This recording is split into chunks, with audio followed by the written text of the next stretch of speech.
បាទសួស្តីអ្នកនរគ្នាថ្ងៃនេះខ្ញុំមាន website មួយចែកម្លែកអ្នកនរគ្នាសម្រាប់មើលរឿងផ្សេង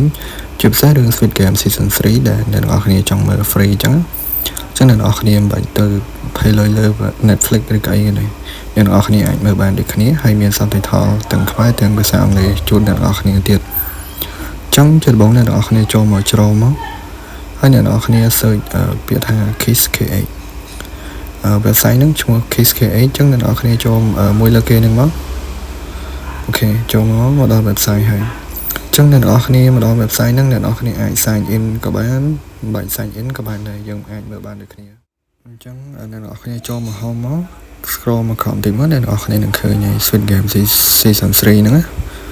ហើយបើ scroll មកអត់ឃើញអ្នកនរគ្នាអាច search tab ឈ្មោះរឿងដែលយើងចង់មើលហ្នឹងមកហើយមួយទៀតនៅលើ website ហ្នឹងមិនមែនតែមានតែ Squid Game ទេគឺមានរឿងផ្សេងៗមាន TV series មាន movie មានអីផ្សេងច្រើនមែនទែនដែលអ្នកនរគ្នាអាចមើលបាន free ហើយអាច select subtitle បានទៅតាមតម្រូវការអ្នកនរគ្នាអូខេឥឡូវយើងចូលមក Squid Game យើងមកអូខេ Squid Game យើងseason 3មាន6 season 6 episode ណាអញ្ចឹងអ្នកនរគ្នាអាចចូលមកមើលបានហើយរឿងហ្នឹង full តែម្ដងគឺរយៈពេល50នាទីទៅជាមួយ episode ទី1អញ្ចឹងហើយអ្នកនរគ្នាអាច select subtitle បានមានទាំងអង់គ្លេសមានទាំងខ្មែរមានទាំងភាសាផ្សេងទៀតអញ្ចឹងបើអ្នកនរគ្នាចូលចិត្តវីដេអូចេញរបស់ខ្ញុំសូមជួយចុច like ចុច subscribe ដើម្បីទទួលបានវីដេអូថ្មីជាបន្តទៀត